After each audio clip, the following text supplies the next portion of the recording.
네, 이번엔 최명기 대한민국 산업현장 교수단 교수와 함께 이태원 사고 그리고 앞서 저희가 전해드렸던 경북 봉화군 아연 광산 붕괴 사고와 관련된 얘기 나눠보겠습니다.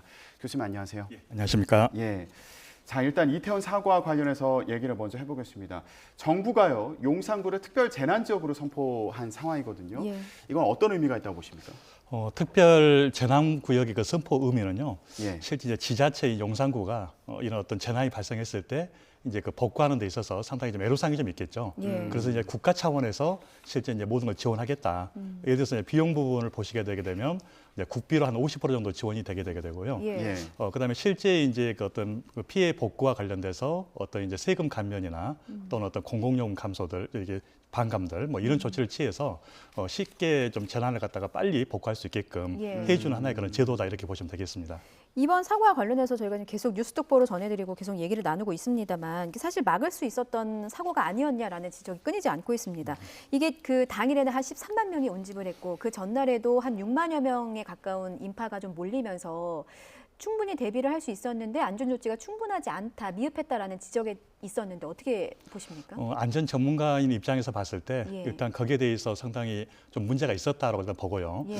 크게 이제 세 가지 어떤 조건에서 좀 문제가 있었다고 일단 저는 생각을 하고 있습니다. 예. 이제 첫 번째 부분은 실제 이 어떤 그 정부가 됐든 또는 어떤 지자체가 됐든 또는 이제 관련된 그 실제 그 피해자 분들이 됐든 위험에 대해서 보는 눈이 좀 없었지 않느냐. 예. 어떻게 보면 굉장히 어떻게 보면 그런 부분에 있어서는 위험 요소가 좀 있는 부분이고 굉장히 사고가 발생할 수 있는 그런 어떤 상황이었는데 그런 위험에 대해서 너무 좀 망각했다. 일단 그렇게 볼 안이하게 수가 생각했다. 그랬었죠. 예.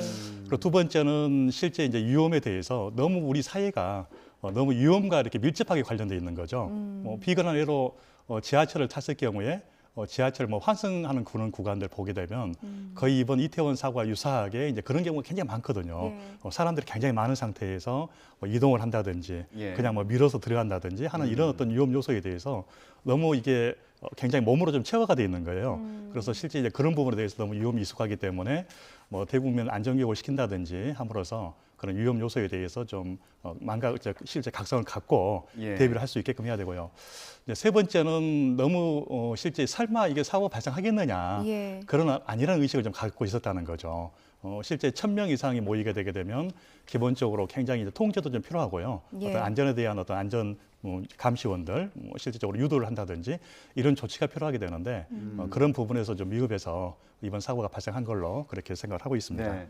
이태원의 어떤 도심의 구조적인 특징에 대해서도 얘기를 해보겠습니다. 저희가 계속 얘기하고 있는 게 그 골목길이 경사가지고 좁았다 이 얘기도 하고 있습니다만 이태원 자체가 좀 구도심이다 보니까 길도 좁고요. 좀 만약에 이렇게 인파가 몰린다면 좀 어려울 수 있는 그런 상황이 있지 않습니까? 네. 예. 기본적으로 이제 이태원 자체가 이제 산악이거든요. 기존에 이제 산에 있던 지역을 실질적으로 이제 그 어떤 건물들이 들어서면서 현재 이제 구도심이 형성이 됐었는데 결국은 도로 폭이 굉장히 좁고요. 왜냐하면 옛날에 도시가 형성이 되다 보니까 도로 폭은 굉장히 좁은 상태에서 예. 기존 건물을 갖다가 철거를 하고 리모델링을 해서 현재 상태가 이제 됐던 게 이태원입니다. 예. 그러다 보니까 굉장히 위험 요소 많이 가지고 있죠. 예를 들어서 뭐 겨울에는 눈이 왔을 경우에는 미끄러울 수도 있는 거고요. 예. 실제로 거기서 미끄럼 사고도 많았다고 많았었죠. 하더라고요. 예. 그리고 뭐 여름철 같은 경우에는 실제 이제 비가 오게 돼서 상당히 미끄러울 수도 있는 거고. 그리고 기본적으로 뭐 범죄, 뭐 화재, 뭐 실제 이런 자연재나 생활 어떤 안전 부분들 굉장히 많은 그런 위험성을 갖고 있는 예. 그런 어떤 구조적인 형태를 갖고 있는 거죠. 예. 예. 그러다 보니까 좀 구도심에 대해서 이런 부분의 안전을 위해서 재정비 논의가 필요한 거 아니냐 이런 목소리도 있는 것으로 보여요. 예. 교수님 간단하게 어떤 의견 갖고 계십니까? 기본적으로 도심을 재정비는 좀 힘들 것 같고요. 현재 상황에서 실제 안전을 확보할 수 있게끔 어떤 그 시스템적으로 좀 접근해 주셔야 되는데 예.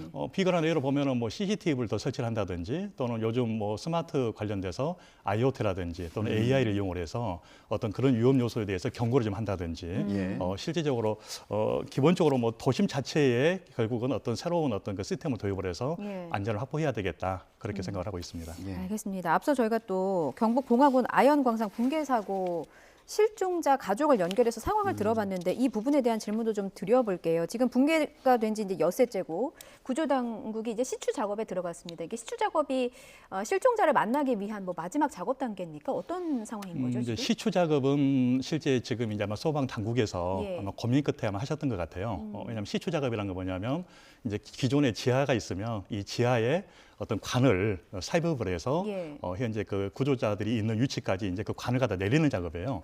그럼 이제 관 자체가 이제 구멍이 뚫려 있기 때문에 거기를 통해서 이제 산소가 좀 더 들어간다든지 또는 실질적으로 거기에 보면 뭐 생수라든지 또는 음료 같은 것들을 또는 음식 같은 것을 집어넣을 수가 있는 이제 그런 하나의 과정이에요. 그래서 이 시추 작업은 생존성을 좀 더 높여주기 위한 하나의 과정이고 실제 이제 구조는 보면 뭐이 수경에서 보면은 구조 작업을 하고 있는데 이게 이제 주 구조 작업인 거죠. 예. 뭐 외국 같은 경우에는 이제 이 1차적으로 시추 작업을 일단 진행을 하게 되고 2차적으로 이제 사람들을 이제 구조하기 위한 캡슐들 그러니까 직경이 상당히 커서 사람이 나올 수 있는 예. 이런 관을 집어넣어서 구조를 하는 이제 그런 경우가 예. 좀 있었습니다.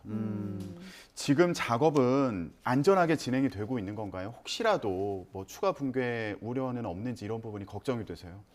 시추 작업에 있어서는 뭐 붕괴 위험은 없습니다. 반면에 제2 숫경에서 이제 구조 작업을 하는 과정에서 언제든지 붕괴될 수 있는 가능성이 상당히 많죠. 그러다 보니까 시간이 이제 저행이 되게 되는 거고요. 왜냐하면 아무래도 구조대원의 또 안전을 확보를 해야 되는 거기 때문에 굴착을 하게 되고 거기에 터널이 붕괴되는 걸 막기 위해서 지보제라는 걸 설치를 하게 되는 거고요. 그러면서 계속 이런 과정을 하다 보니까 시간이 네. 저행이 되는 과정이 좀 있습니다. 예. 더군다나 뭐 안방 같은 경우가 있었을 경우에는 예. 굉장히 구진이 힘들겠죠. 그러다 보니까 시간이 좀 많이 저행이 되는 그런 상황입니다. 무엇보다 가장 중요한 거는 실종자가 무사하게 귀환하는 거 아니겠습니까? 실종자의 생사 여부가 가장 궁금하고 가장 바라는 소식일 텐데 이게 지금 소방당국에 따르면 대피 공간도 나올 수 있기 때문에 생존 가능성이 있다 뭐 이렇게 보고 있거든요. 생존 가능성은 어느 정도 되겠습니까? 기존 해외사를 보게 되면 예. 뭐 칠레 같은 경우에는 거의 한 69일 정도를 생존을 했었고요. 미국 뭐 펜실베이니아 큐크릭 광산에서도 거의 예. 뭐 77시간 정도를 생존을 하셨어요. 지금 아마 이 시간이 거의 110시간 정도가 되게 되는데 어느 정도 현재 그런 어떤 사각지대들, 뭐 예. 공기가 좀 있는 지역들 또는 물이 좀 있는 지역에서는 충분히 생존 가능성이 있다고 판단이 되는 거고요. 만약에 이제 그 구조 요원 그 구조를 해야 될 현재 그 피해자들이 이제 그런 위치가 아니고 예. 만약에 매몰됐다 그렇다고 보면 상당히 좀 생존에 있어서는 다시 한번 생각을 해봐야 되는 그런 상황이 되겠습니다. 예, 부디 구조 작업이 잘 진행돼서 저희가 구조했다는 소식 전해드릴 수 있기를 바라겠습니다. 지금까지 대한민국 산업현장교수단 최명기 교수와 함께 얘기 나눴습니다. 교수님 고맙습니다. 네, 감사합니다.